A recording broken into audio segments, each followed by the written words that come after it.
강의의 핵심 내용을 본다면 오늘의 강의의 핵심 내용은 먹든지 마시든지 무엇을 하든지 간에 무엇을 하라고요? 하나님의 영광을 위해서. 아멘. 그 말씀이 핵심입니다. 자, 우리가 정말 그렇게 살고 있는지 오늘 본문 말씀을 한번 보면서 다시 한번 생각해 보도록 하겠습니다.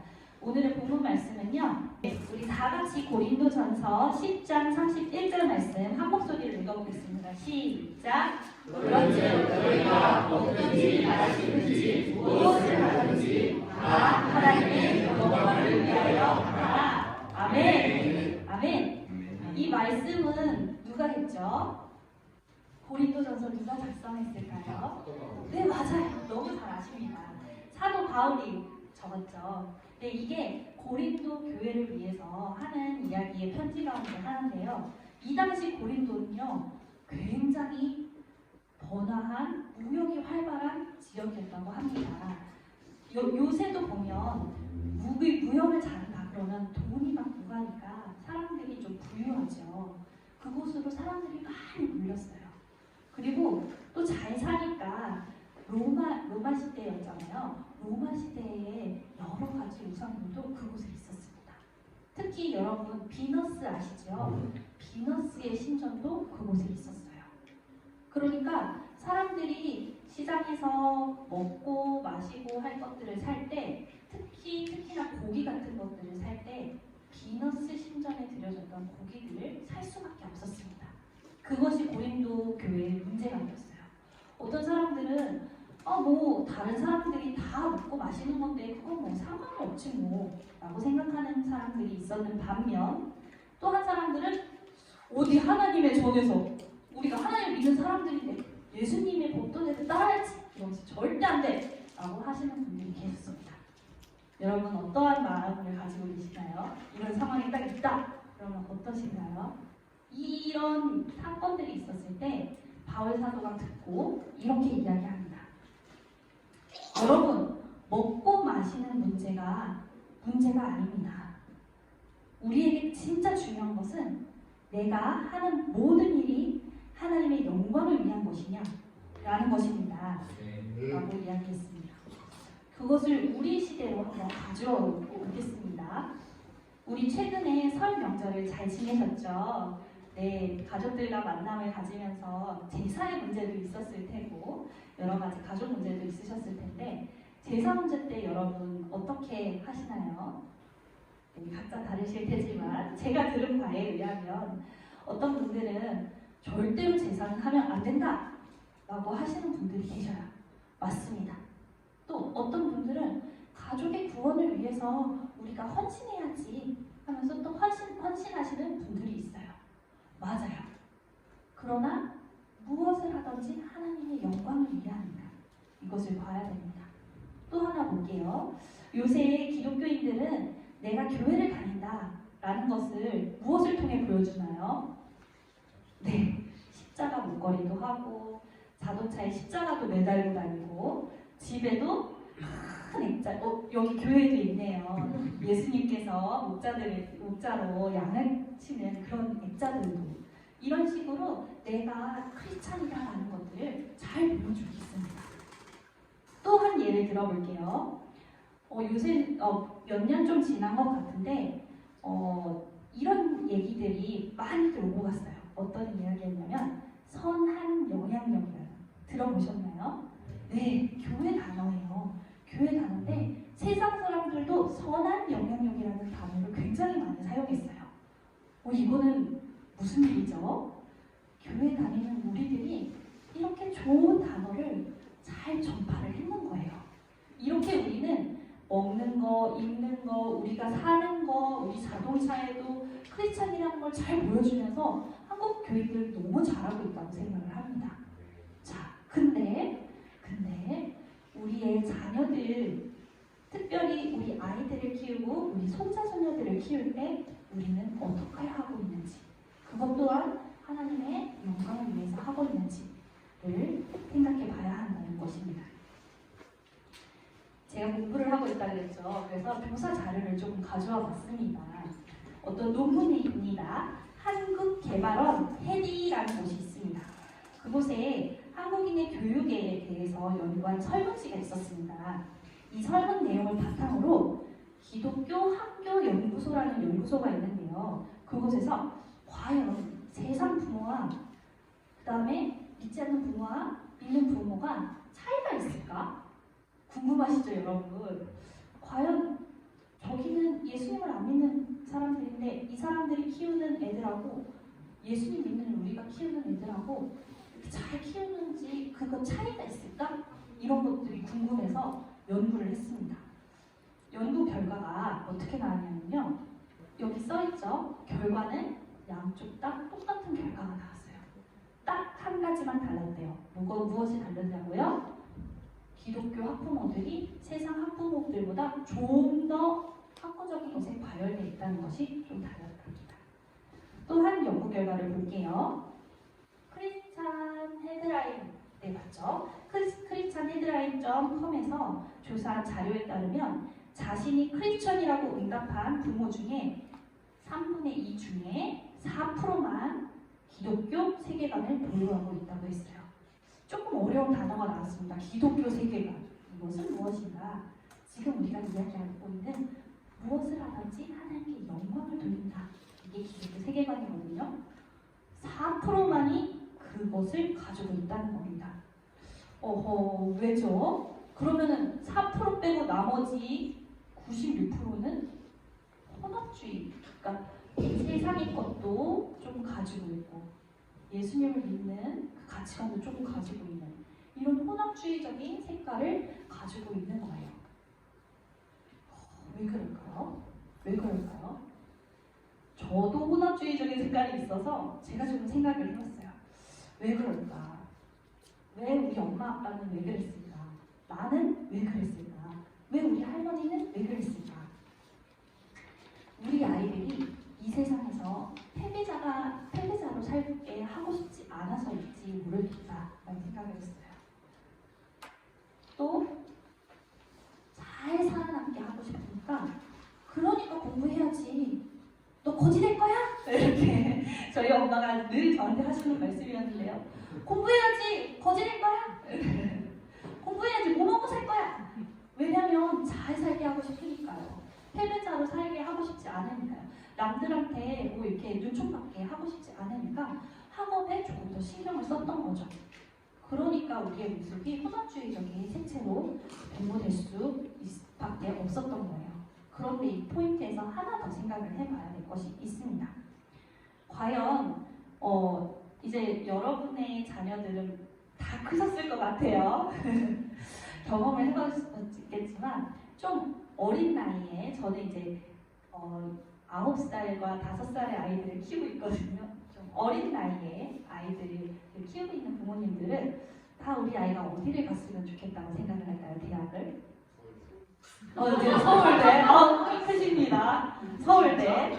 또, 네, 그쵸. 연세대, 고려대, 스카이가 나옵니다. 인서울 아니야? 그쵸, 인서울도요. 이거는 조금 현실적인 걸 반영하신 것 같아요. 인서울. 그쵸. 요새는 또 인서울 가도 되게 잘했다고 해요. 저희는 이제 청소년부인데요. 이번에 고3 아이들이 딱 진학률을 봤을 때 인서울만 돼도 막 박수를 칩니다. 이거는 현실적인 거고요. 좀 어린 애들은 그래도 연고대, 서울대는 가야지, 의사는 해야지라고 합니다. 그러면 현실적으로 그 퍼센티지를 생각을 해볼게요.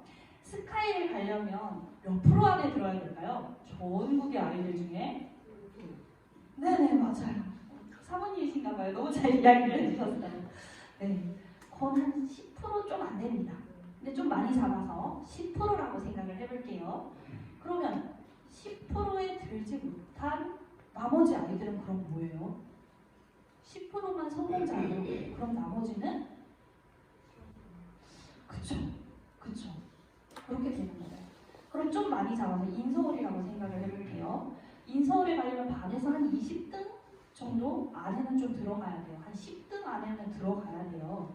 그러면 그렇게 안 들어가는 나머지 아이들은 그럼 뭐가 되는 거예요? 네, 지방대로 갔어요. 맞아요. 지방대로 갑니다. 지방대로 간 아이들 그러면 우리가 볼 때 그들은 나도 모르게 패배자의 프레임을 갖추게 되는 거예요. 우리 아이들 실패자로, 패배자로 만들지 않기 위해서 학업을 열심히 하라고 이야기를 해요. 근데 나도 모르게 우리는 어디로 밀어넣고 있나요? 승자와 패자의 세계관으로 몰아넣고 있는 겁니다. 왜냐하면 이것이 전반적인 세상의 흐름이기 때문입니다. 여러분은 어떻게 생각해 오셨는지 모르겠지만 저는 굉장히 열정이 과다한 저희 어머니 밑에서 자랐습니다. 저도 이제 MBTI 혹시 아시나요? 네. 아시는군요. 요새 MBTI가 조금 유행을 했었어요.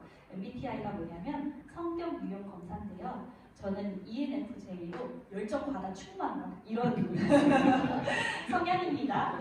저희 어머님도 또 그러셨어요. 아주 열정이 치맛바람 엄청 나셨습니다. 그러다 보니까 이제 저는 하나님의 영광을 위해서 사는 삶 어떻게 살아야 될까?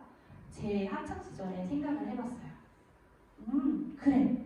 내가 잘하는 거 최선을 다해서 멋지게 해서 1등의 자리에 올라가서 거기서 하나님이 하셨습니다. 이렇게 하는 게 하나님의 영광이겠구나 라고 생각을 했어요. 왜냐하면 어른들이 그걸 나한테 원하는 것 같았고 나도 그것이 맞다고 생각했기 때문이에요. 쉽게 말해서 요새 연예인들이 대상을 타고 상을 타고 하나님 아버지께 영광을 드립니다 하는 그것이 하나님의 영광을 돌리는 길이라고 생각을 한 거죠. 근데 저한테 그렇게 최상으로 갈 수 있는 달란트가 있었을까요? 열정만 과다했지 사실은 저에게 그런 달란트는 없었어요. 조금 잘한다 싶었지 1등 절대 할 수 없는 그런 재능이었어요. 그러니까 그런 청소년기를 보냈던 저에게 꿈이 있었을까요? 저는 꿈이 없었습니다. 꿈 없는 청소년들은 그럼 어떻게 해나요? 시험 보고 성적에 맞는 대학으로 가겠죠. 그쵸? 그 수순을 저는 밟았습니다. 그런데 어느 순간 나는 그래 이화여대 정도는 갈 수 있겠지 라고 했는데 못 들어갔거든요. 그래도 꾸역꾸역 하나님의 하나님께서 저 은혜로 어느 대학에 붙게 하셨어요. 그런데 그것이 성공인지 패배인지 모르고 막 그렇게 살다가 또 어떤 직장에 들어가고 직장에서 어느 정도의 성과를 내니까 그래 나 좀 잘하는 것 같아. 그러면서 저도 모르게 또 성공주의적인 그런 생각을 갖게 됩니다. 제가 가지고 있는 생각이 너무나도 옳다고 생각하는 사람이 됩니다. 의기양양해집니다. 그래 난 이렇게 성공했어. 그래. 그러다 보니까 제가 어떤 사람이 됐냐면 모든 것을 제가 선택했을 때 그것은 맞다라는 생각이 드는 사람이 되는 거예요. 혼인 정령기가 되었을 때 저는 저한테 맞는 제 취미와 비슷한 제 성향에 비슷한 사람을 만나고자 노력했습니다. 그가 어떤 사람이든 나는 그 사람과 맞는 사람, 그런 사람을 고르기 시작했어요. 하나님이 정해주신 사람 아니고요. 제가 원하는 사람. 자, 지금까지 저의 이야기를 들었을 때 어떤 단어들이 좀 기억에 남으시나요? 최고, 최상, 최선, 성공 이러한 이야기가 주로 이루는 학창시절과 청년시절을 보냈습니다. 근데 이거는 제가 스스로 한 게 아니라 저도 모르게 주입이 된 거예요. 그래서 저도 모르게 그런 것들을 하고 있는 것을 발견합니다. 자, 그러면 이것이 하나님의 영광을 위한 것일까요? 아니요. 처음엔 하나님의 영광을 위해서 그렇게 한다라고 생각을 했지만 점점점 시간이 가면 갈수록 하나님의 영광이 아닌 내 영광을 취하는 상황이 되어버리는 거예요. 그래서 이렇게 되니까 결과적으로 내 영광이 드러나지 않는 인생의 굴곡을 만났을 때 저는 어떻게 되었을까요? 사람은 누구나 굴곡을 만나죠. 그쵸? 장로님들. 그쵸? 굴곡을 만납니다. 굴곡을 만났을 때 저는 어떻게 했을까요? 전혀 그 고난을 해석하지를 못했어요. 완전 나락으로 떨어지는 것을 경험합니다. 요즘에 연예인들이 말하는 정신적인 질환들이 있습니다. 공황장애, 우울증, 조울증, 그쵸? 대인기피증. 결국에는 그 사람들은 어떻게 돼요? 자기를 포기하고 극단주의적으로 빠져요. 최근에 한 기상캐스터가 또 자살을 했죠. 이것이 현실이에요. 우리는 우리도 모르는 사이에 그런 프레임에 갇혀서 성공하지 못하면 나는 그냥 패배자. 친구들 사이에서도 빠져있으면 그 고난을 해석하지 못해서 그냥 죽어버리는 거예요. 그건 이제 너무 극단적이니까 그거 아닌 걸로 한번 생각을 해볼게요. 기독교인인 저였어도 이 고난이 해석이 안 되니까요. 제 주변 친구들은 무속신앙을 찾아가는 친구들이 있었어요. 막 오늘의 운세 보는 친구들이 있었습니다. 이런 식으로 하다 보니까 결과적으로 신앙을 저버리게 되는 거죠. 요새 한국교회 트렌드 2024 뭐 이런 거를 보면 30대, 40대가 교회를 많이 떠나고 있다라는 통계 자료가 있습니다. 저희 교회도 그렇고 지금 세종학교에도 더 많아지게 되줄 예수님의 그리스도의 이름으로 축원합니다. 네. 30대, 40대가 떠나고 있는 현실이에요. 왜 그럴까? 그것의 이유가 이것이지 않을까?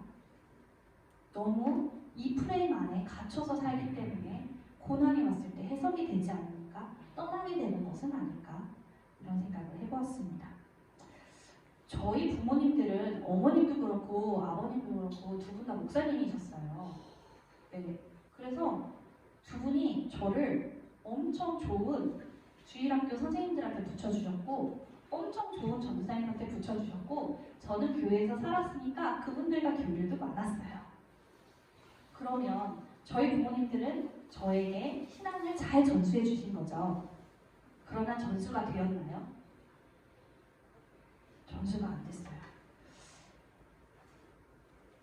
정확히 신앙교육이 되물림되지 않는 것은 우리들의 문제가 아닌 우리들의 힘보다 더 큰 무엇이 있다는 것을 우리가 생각을 한번 해봐야 될 것 같아요.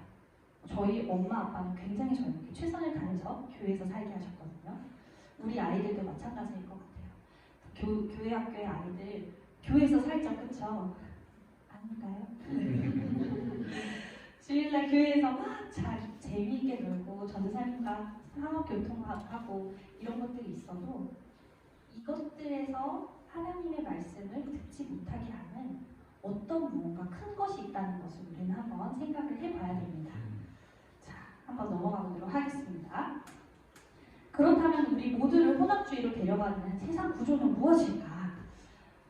조금 어려운 얘기 하나만 할게요.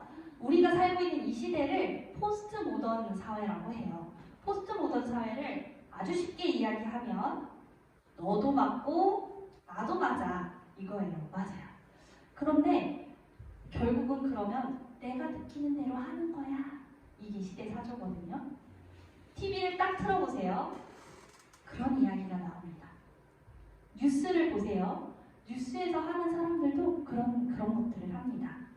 근데 TV만 그런 이야기를 하는 게 아니라 교육 과정 안에도 녹아져 있습니다. 저는 7차 교육 과정이 굉장히 충실했던 사람입니다. 요새 아이들이 공부하는 게 7차 교육 과정이거든요. 7차 교육 과정에 굉장히 충실했던 사람이에요. 7차 교육 과정이 무슨 사조로 만들어졌다고요? 포스트 모더니즘 사조. 저는 또 TV도 엄청 좋아했어요. 그래서 학창 시절에 TV를 못 보게 하셔서 못 봤지만 20살이 된 이후로 TV를 껴안고 살았고 네이트온 이런 거 모르시나요? 친구들과 이렇게 채팅하는 거 이런 거에도 굉장히 돼 있었고 막 싸이월드 지금은 인스타그램이지만 막 싸이월드 이런 것도 너무 활달하게 활동을 했어요. 이런 것들이 뭐냐면요 다 포스트 모더니즘 사조가 들어가 있는 거예요. 대중 매체를 통해서 저는 가감없이 그런 메시지들을 다 접했고요. 뭐 여러 가지 또 뭐가 있을까요? 친구들하고도 만나서 대화하는 것도 너 어제 그거 봤어? 그 드라마 봤어? 다 이런 얘기거든요. 너가 좋아하는 연예인 그거 있잖아. 다 이런 얘기거든요. 우리들의 이야기 속에서도 포스트 모더니즘 사조가 돼 있어서 저의 청소년기, 저의 청년기는 완전히 그걸로 버무려져 있었습니다. 그러다 보니까 이 포스트 모더니즘 사조가 성경보다 우위에 접하게 되는 거죠. 여러분, TV를 많이 보시나요? 성경을 많이 보시나요? 그럼 무슨 소리를 더 많이 듣게 되시나요? 네, 저는 성경을 들였다보지도 않았었거든요. 교회에 와서만 잠깐 있었고 목사님이나 전도사님을 대할 때만 잠깐 성경 얘기를 했지 거의 대부분 이 이야기였거든요. 그러면 어떤 식으로 장식되어 있나 한번 예를 들어볼게요. 요새 기독교 이슈 중에 핫합니다. 차별, 포괄적, 차별금지법 제정하라. 네. 제정을 해야 합니까? 반대해야 합니까? 속으로 대답해 주세요. 속으로? 네, 속으로 대답해 주세요. 네, 그렇습니다. 네, 잘 들었습니다. 네. 자, 그리고 이 옆에는요, 이게 뭐냐면요, 서울 구로구 성공회대학교 안에 새천년관이라고 지하실에 있대요. 지하 1층에 설치되어 있는 화장실입니다. 모두를 위한 화장실. 그림을 보면 진짜 모두를 위한 화장실 있죠. 근데 가운데 보세요. 가운데 어떤 사람이 서 있나요? 반은 여자고 반은 남자인 사람이 서 있습니다. 이 그림을 보고 여러분 무슨 생각을 하시는지 속으로 생각해 주세요. 네, 그렇습니다. 분명 하나님의 말씀에서는 하나님이 남자와 여자를 창조하셨다고 했어요. 그런데 하나님의 말씀이 우리 삶의 기준이 되는 것이 아닙니다. 너도 맞고 나도 맞으니까 너가 원하는 대로 너가 느끼는 대로 해. 인정해 줄게. 그러다 보니까 하나님의 말씀은 초자연적이라서 우리의 생각으로 이해가 될까요? 안 될까요? 안 되니까 우리가 이해되는 포스트 모더니즘 사조에 더 적셔들고 있는 것이 우리의 현상이라는 것입니다. 근데 또 학자들은 더 이야기를 해요. 더 나아가서 요새는 포스트 모더니즘 사조가 아니라 포스트 휴머니즘이라는 사조다라고 이야기를 합니다. 이게 뭐냐면 여러분 AI 아시나요? 인공지능. 최근에 2024년도 작년이지요. 작년 노벨상을 받은 두 수상자예요. 이 두 과학자가 무엇을 연구했냐면 AI를 다뤘습니다. 그래서 연구를 한 사람들 2명이 수상을 했고요. 가운데 있는 사진은 뭐냐면 저 여자가 인공지능인 남자와 결혼을 한 사진입니다. 원래 남편이 있었대요. 근데 남편이 하도 자기를 무시하고 막 그러니까 데이트 어플이나 뭐 이런 걸로 해서 AI와 사귀기 시작하더니 이 AI가 자기를 너무 만족시켜줘서 나는 사람 남편이 아니라 이 AI 남편을 취하겠다. AI와 결혼을 한 사건입니다. 몇 년 전에 헐이라는 영화가 개봉한 적이 있습니다. 이 영화 보신 분 혹시 계시나요? 네, 보셨군요. 그 영화가 이런 내용이거든요. 인공지능하고 이제 사귀는 내용인데요. 인공지능 여자랑 사귀는 내용인데요. 그것이 현실화되고 있습니다. 이게 포스트 휴머니즘이라고 해요. 하나님이 우리를 창조하셨어요. 근데 하나님이 창조하신 것을 뒤로 한 채 우리는 우리가 창조한 세계에서 살고 있게 됩니다. 앞으로 닥칠 우리의 현실이고 우리 아이들이 맞이하게 될 현실이에요. 그러니까 부모님과 아이와의 관계가 아무리 좋다고 하더라도 우리 아이들은 세상의 사조, 세상의 소리에 잠식될 수밖에 없는 시대를 살아가고 있는 거라고 생각을 합니다. 지금 현재 맞붙은 우리 아이들의 상황을 한번 더 보실게요. 우리 아이들 안식일을 거룩하게 지켜야 된다고 성경에 분명히 써있죠. 안식일을 거룩하게 지키는 건 어떻게 지켜야 됩니까? 주일은 하나님의 날, 하나님과 함께 라고 하죠. 근데 지금 현실은 우리 아이들 주일을 거룩하게 지킬 수 있는 현실인가요? 이거는 게임에서 나온 이야기거든요. 게임에 이런 이야기가 있더라고요. 무한 입시 지옥이라고. 우리 아이들이 살고 있는 현실이 무한 입시 지옥입니다.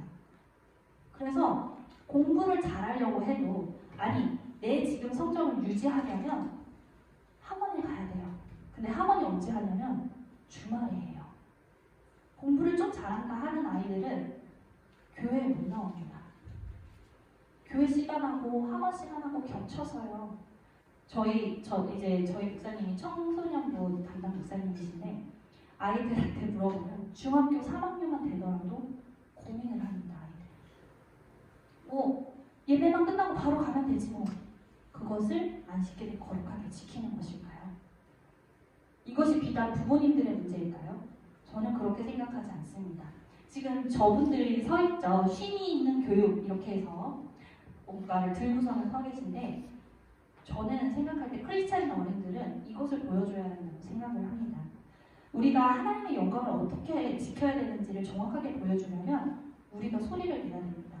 아이들이 정말 거룩하게 안식일을 지킬 수 있도록 주말에 학원은 가지 않도록 이렇게 학원을 폐지할 수 있도록 주말에는 거룩하게 지킬 수 있도록 이렇게 국회에 소리를 내는 것은 어른들이 해야 할 몫이라고 봅니다.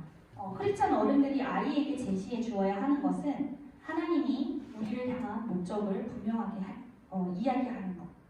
이것이 돼야 된다고 생각을 하고요.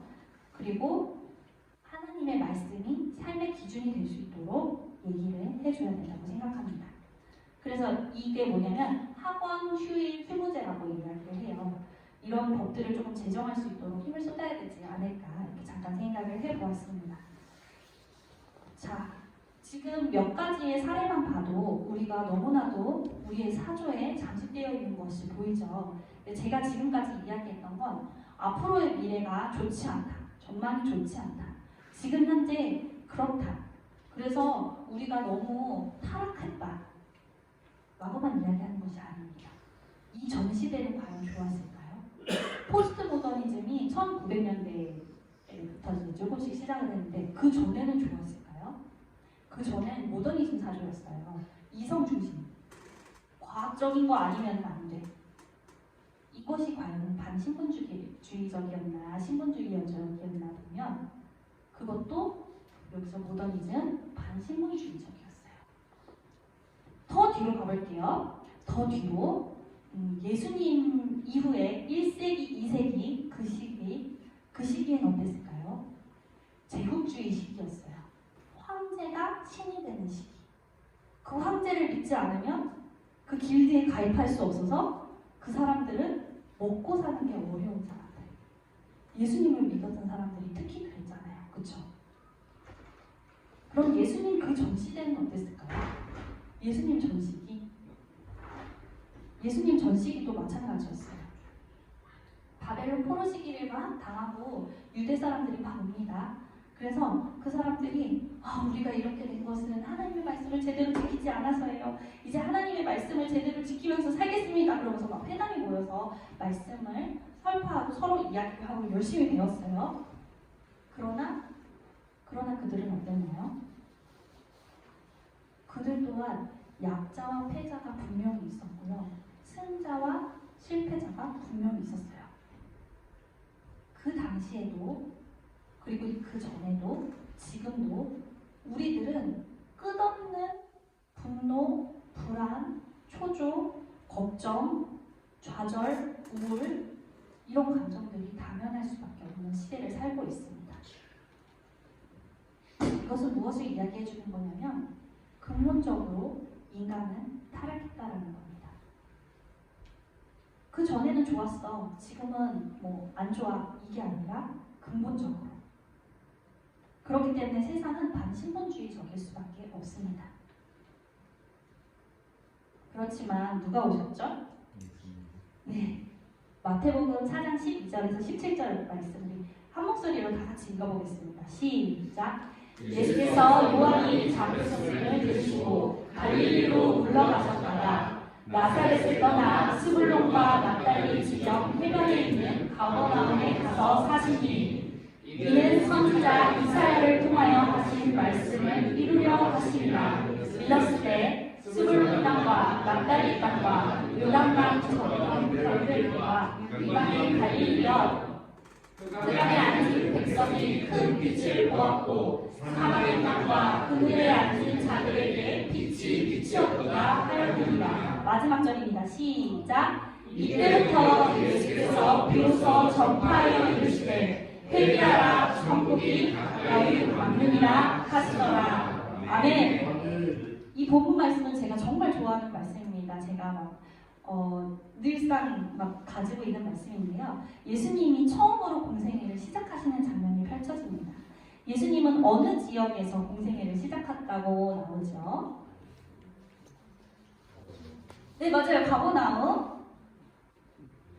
네, 가버나움 갈릴리에서 시작하십니다.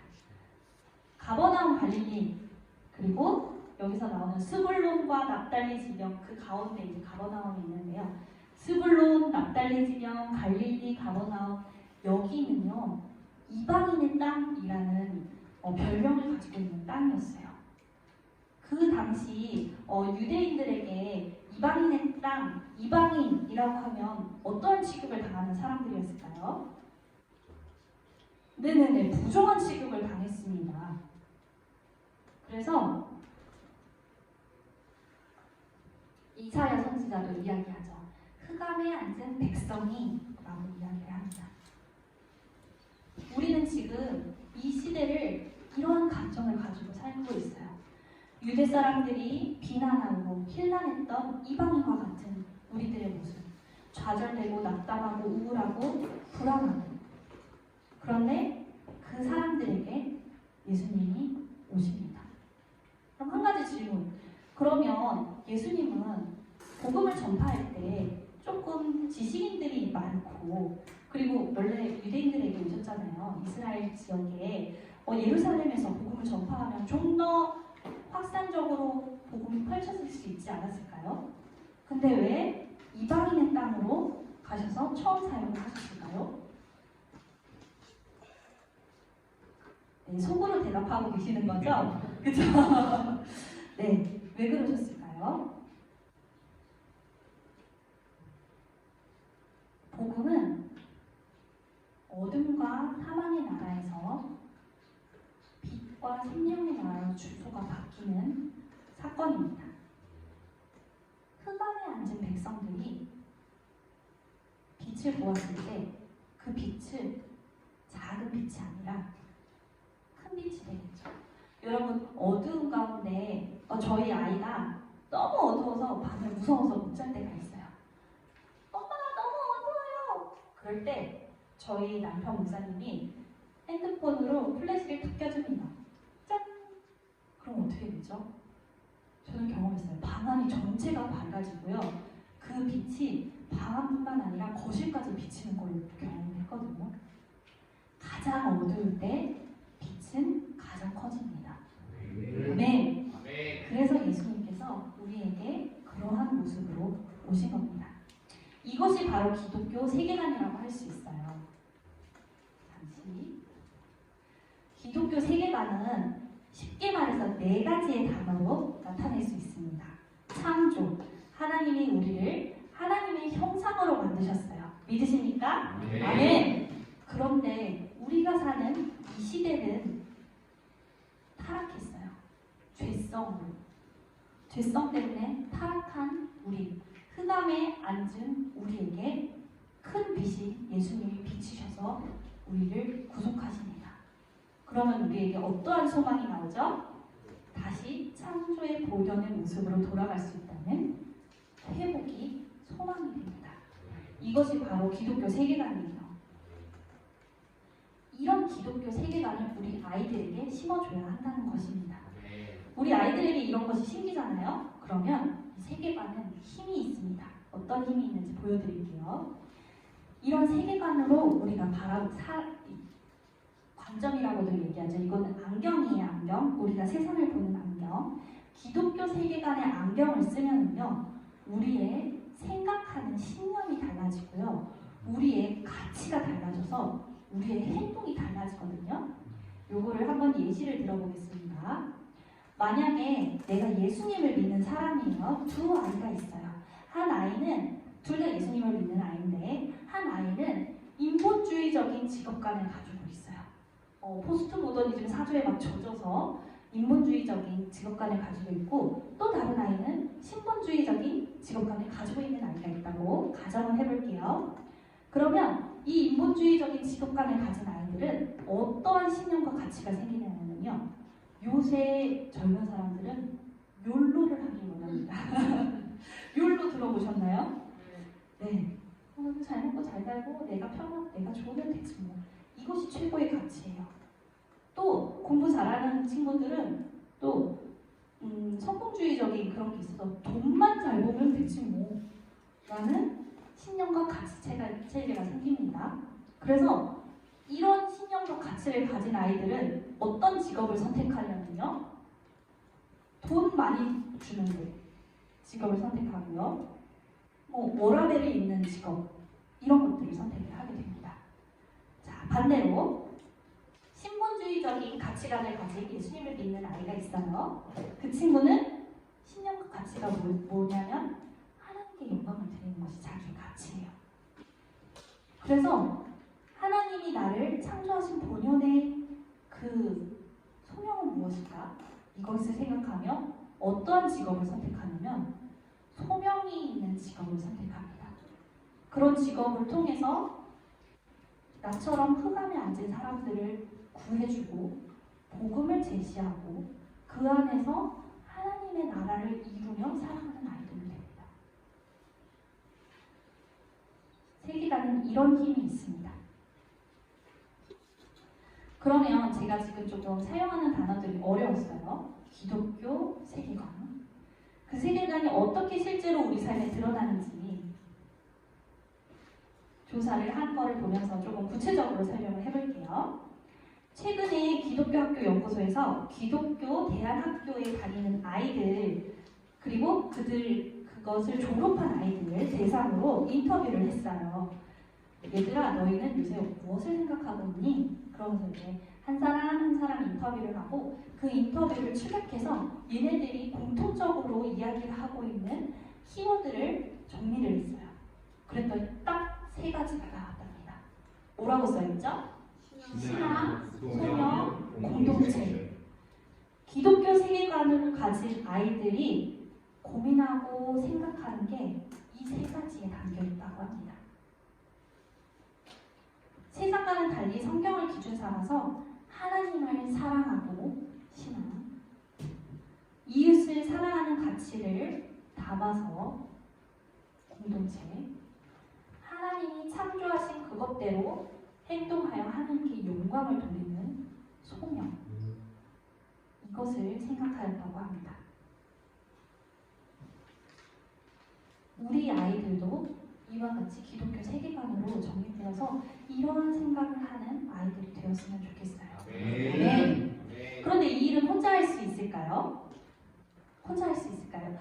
아이야, 기독교 세계관을 가져라. 이렇게 하면 그 아이가 알겠습니다, 부모님 하면서 기독교 세계관을 가질 수 있을까요? 네. 또 몇 가지를 자료를 조사한 걸 말씀드릴게요. 키즈쇼에서 설문조사를 했습니다. 복음을 받아들여지는 시기가 전반적이지만 가장 높은 퍼센테이지가 있는 때가 1세에서 20대 때죠. 그리고 또 옆에 표를 보시면 목회데이터 연구소에서 2020년 수집한 자료예요. 너는 언제 예수님을 믿었니? 너의 부모님은 어떻게 예수님을 믿으시니? 이거를 질문을 했더니 우리 부모님 둘 다 기독교세요? 라고 하는 친구들 몇 프로라고 써있죠? 네, 59%. 우리 아빠만 다니세요? 하는 친구들 네, 3%. 엄마만 다니세요? 24%. 그리고 아무도 안 다니세요? 15%. 부모님이 다니시는 한 부모든 두 분 다든 합치면 85%예요. 이것은 무엇을 이야기를 하냐면 부모님께 아이들은 영향을 받고 있다라는 겁니다. 또 한 데이터가 있죠. 청년이 되어서도 교회를 떠나지 않았던 25%의 아이들을 조사해봤습니다. 너네는 왜 교회를 안 떠났니? 어떻게 했길래 교회를 안 떠났니? 하고 조사를 했더니 여기 이 한 5가지의 공통점이 나왔대요. 첫 번째는 가족이 일주일에 5번 정도 함께 저녁 식사를 했고, 두 번째는 가족이 함께 사역 현장에서 섬기는 경험, 세 번째는 주중에도 가정에서 신앙적인 활동을 한 것, 네 번째 자녀가 사역 현장에서 책임을 맡아본 경험, 다섯 번째 부모 이외에 한 명의 신앙 멘토가 있는 것. 5가지의 요인 중에 3가지의 요인이 부모 요인입니다. 3가지. 예, 3가지.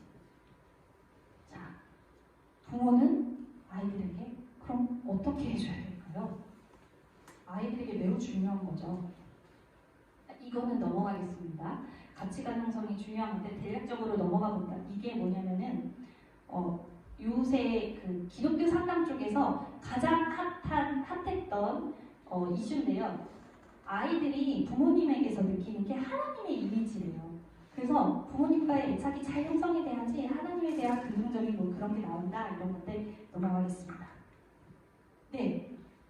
그러면 우리는 어떠한 부모가 되고 싶으십니까?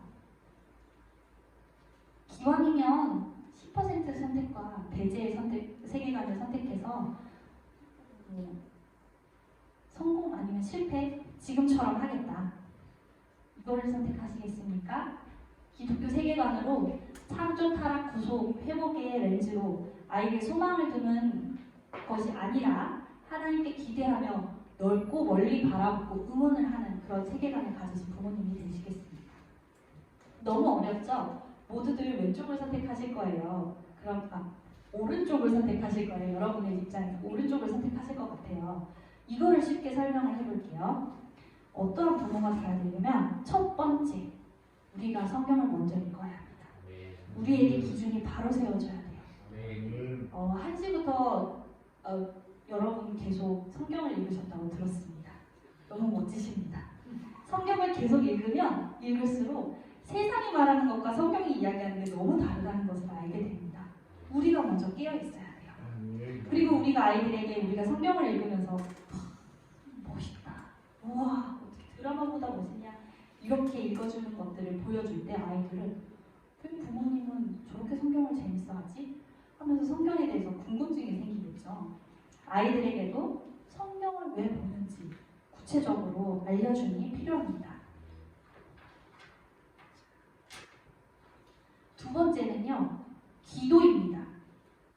우리 아이들이 이렇게 창조, 타락, 구속, 회복의 렌즈로 하려면, 그리고 또 우리가 아이들한테 소망을 두지 않고 하나님을 기대하면서 넓고 멀리 보게 하려면 우리의 힘으로 할 수 있나요? 우리의 힘으로 아이들에게 기독교 세계관을 막 주입시킬 수 있나요? 그렇게 할 수 없어요. 그렇기 때문에 예수 그리스도가 필요하기 때문에 기도를 해야 합니다. 네. 그런데 기도 나름이에요. 혼자서 기도하면 그 불씨가 계속 쭉 이어질까요? 네. 그 불씨는 금방 꺼져요. 그렇기 때문에 우리는 다 같이 기독교 세계관으로 아이를 키우겠다는 같은 비전을 품은 기도의 공동체가 필요한 겁니다. 아멘. 저는 저의 첫째 아이를 지금 대안학교에 보내고 있습니다. 대안학교가 너무 좋다! 이런 거는 사실 못 느끼겠어요. 근데 진짜 좋은 거 하나가 있습니다. 그게 뭐냐면 저희 아이가 이제 4살 때부터 다녀서 지금 5년째 대안학교를 다니고 있는데요. 매달 학부모 기도 모임이 있어요. 반의 학부모 기도 모임. 그래서 엄마들끼리 약속을 잡고 모여요. 그래서 기도를 나누는데요. 어떤 기도를 하냐면 평소에 우리 아이를 위해서 기도했던 기도 제목을 내놓습니다. 저는 어떤 제목을 내놓냐면 저희 아이에게 제가 보기에 제일 마음에 안 드는 거 이런 걸 고쳐주세요 하고 기도 제목을 내놓습니다. 근데 기도 제목을 내놓고 왜 그런지 막 설명을 하고 기도를 하기 위해서 대화를 나누고 이러다 보면은 내가 아이한테 기대치가 너무 높았구나 하면서 회의가 나와요. 하나님이 우리 아이를 완벽하게 만들어주셨는데 내가 그것을 하나님의 계획을 기다리지 못하고 내가 분주했구나. 회개하게 돼요. 와, 진짜 하나님이 우리 아이를 향한 계획이 있으신데 내가 믿지를 못했구나. 아이와의 관계만 망가뜨리고 있었구나. 회개가 돼요. 그럼 막 제가 막 얘기하다가 그래서 회개가 나옵니다 이러면 주변 사람들이 응원을 해줍니다. 저도 그랬어요. 저도 그랬어요. 힘내세요. 우리 같이 기도해요. 그렇게 될 줄 믿습니다. 막 이러면서 기도를 해요. 기도를 시작해요. 와, 근데 처음에는 걱정을 안고 제 고민을 가지고 그곳에 갔는데 기도 끝나면 어떤 마음이 드냐면요. 너무 행복해져요. 이런 기도 모임이 비단 대안학교에만 있을까요? 저는 이런 모형이 교회에 있어야 된다고 생각을 합니다. 여러분들 안에서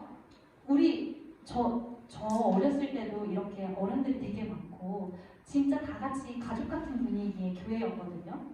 아이들 다 아시죠? 우리 교회 아이들. 그쵸? 알기는 아는데 이런 기도 해주신 적 있습니까?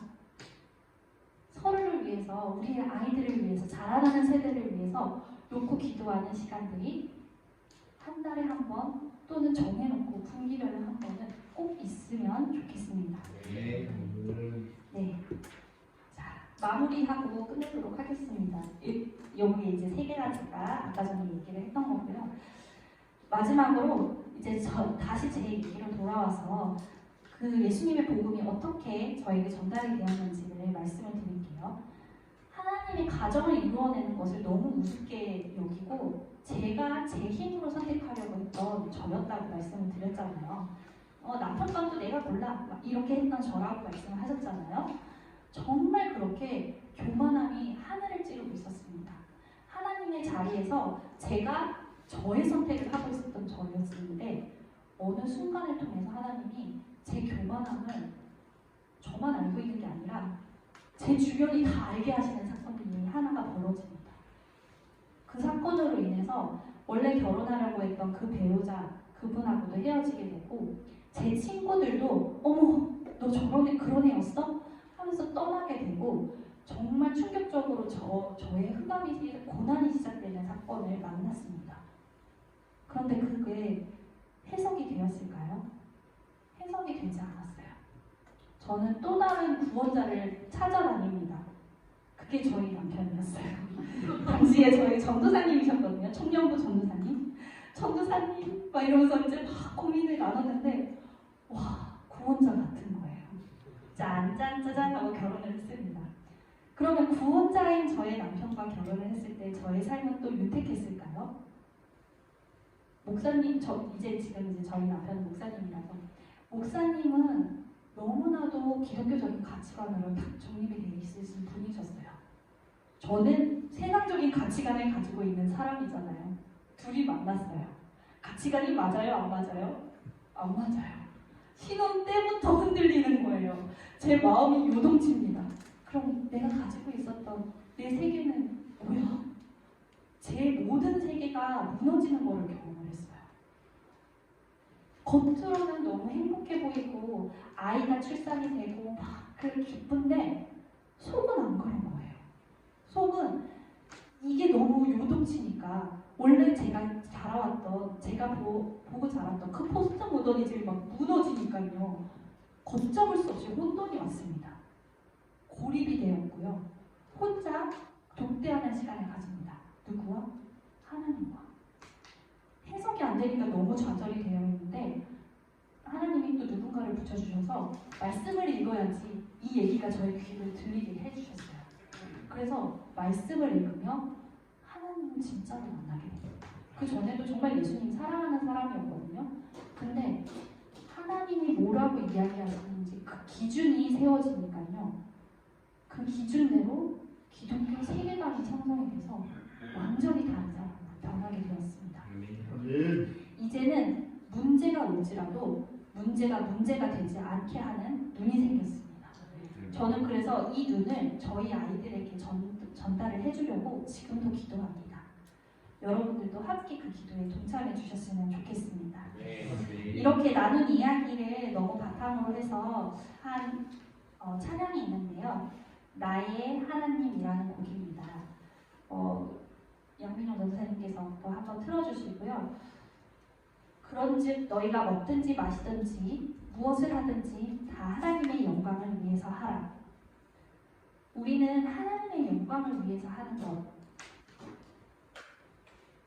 내가 사랑스럽지 않을 때 나를 사랑해 주신 주님을 보면 뭐든지 하나님의 영광을 위해서 할 수 있습니다.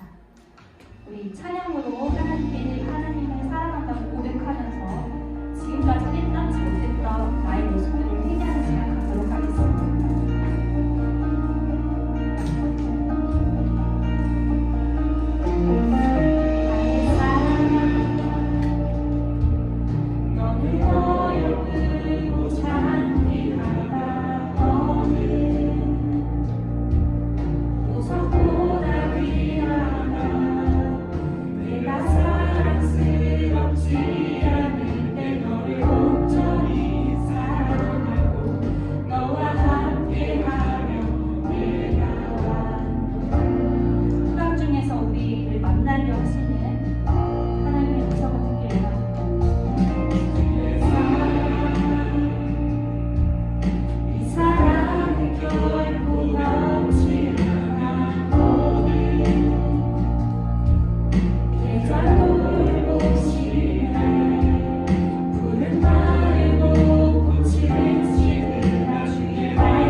주여 성창하시며 한 목소리로 기도하겠습니다. 주여, 주여, 주여. 하나님께서 정말로 하나님의 귀한 아이들을 우리에게 보내주셨는데 아버지 하나님 한 사람 지금 피었던 것들을 아버지 하나님 회개하고 하나님 우리의 실패가 아버지 하나님 그렇게 아파서 아버지 하나님 모르고 지나갔던 것들을 회개하면서 주님 모든 가운데 있는 우리 아이들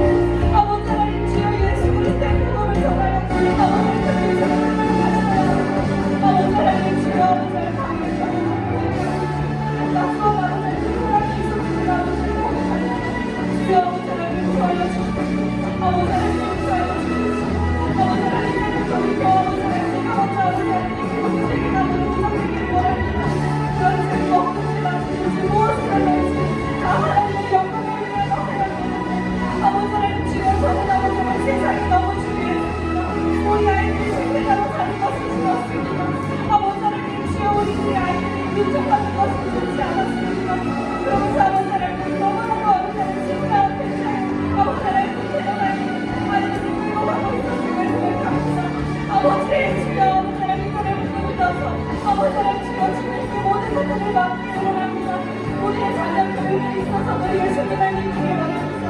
아버지 하나님 또 하나님의 영광을 위해서 말씀하셨던 것을 아버지 하나님 기억하며 이제와 허락주의 중에 아버지 모사를 승리하고 있는 아버지 우리의 하나님의 눈을 못하게 아버지 그 모든 것들을 버리기 원합니다. 내가 예수 그리스도의 이름으로 선포합니다.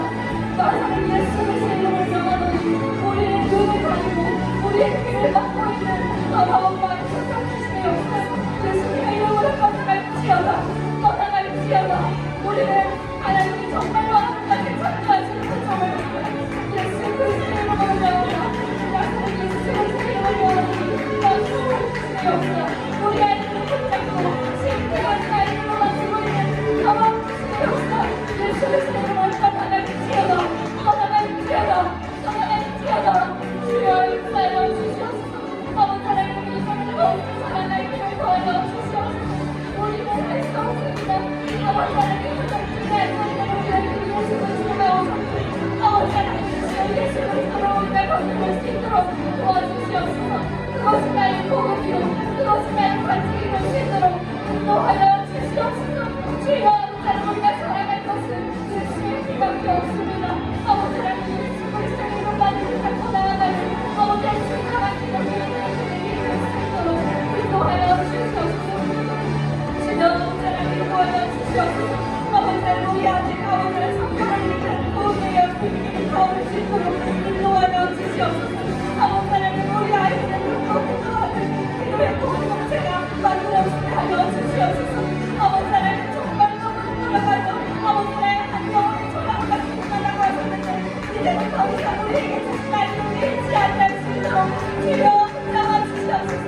우리가 수고하는 걸로 우리 아이들에게 정말 생명과도 같이 아버지 하나님 그 아이들을 아버지 하나님 복음으로 끌고 갈 수 있도록 인도하여 주시옵소서. 인도하여 주시옵소서.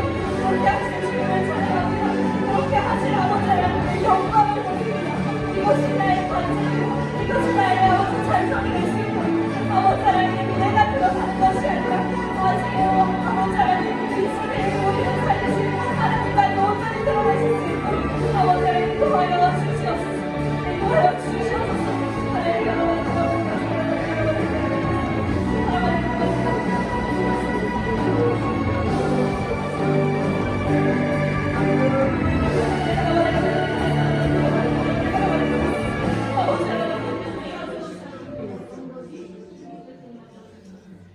사랑하는 하나님 감사합니다.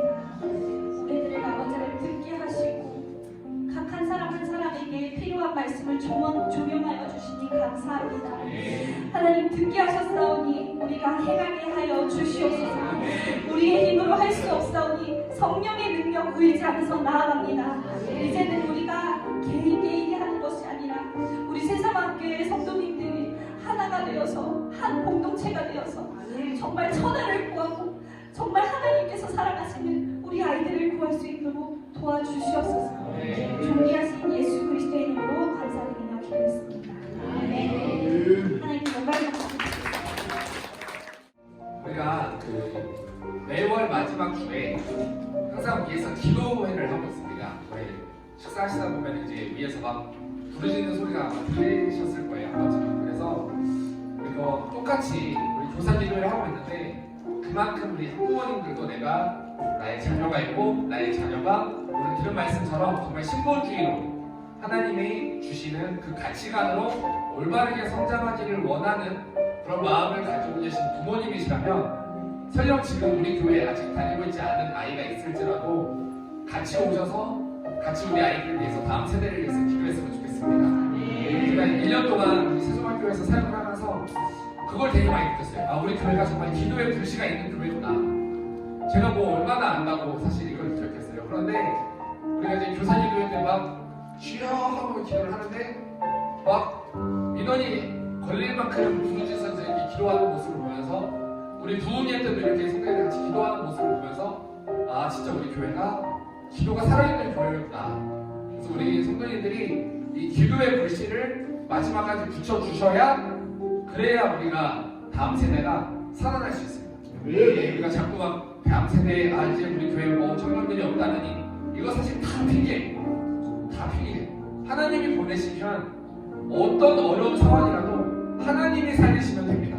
그래서 우리가 그런 믿음을 가지고 우리가 먼저 우리가 할 수 있는 일이 기도 말고는 아무것도 없잖아요. 우리가 뭐 나가서 청년들 이렇게 막 목을 잡고 끌고 올 수는 없잖아요. 그러니까 우리가 기도해서 하나님이 그 청년들의 목을 붙잡고 우리 교회 끌고 와서 우리 교회 다음 세대가 살아날 수 있도록, 그래서 우리 청년들, 우리 학생들, 우리 주일학교 아이들 정말 우리 교회가 살아나서 하나님이 우리 교회 부모님들을 통해, 우리 교회 선생님들을 통해 하나님 다음 세대 살리실 우리 하나님을 높여드리길 원합니다. 아멘. 우리 목사님께서 나오셔서 축복기도 축복해 주시고 말씀하겠습니다. 받은 이사모님 감사, 목사님 감사합니다. 어제 목사님 차례에서 감사드리고요. 목사님 사모님 식사보다 쉬고 와서 지금 가져가시면서 너무 속었습니다. 맨날 전도사님이 맛있는 걸로 성교시키고 있습니다. 이렇게 해서 우리가 오후 예배 코로나 이후로 국가의 부흥을 다시 한번 또 시작하려고 합니다. 우리 같이 기도해 주시고 이 시간이 하나님을 향한 우리의 열정들이 뜨겁게 불타오를 수 있는 그런 시간으로 좀 만들어갔으면 좋겠습니다.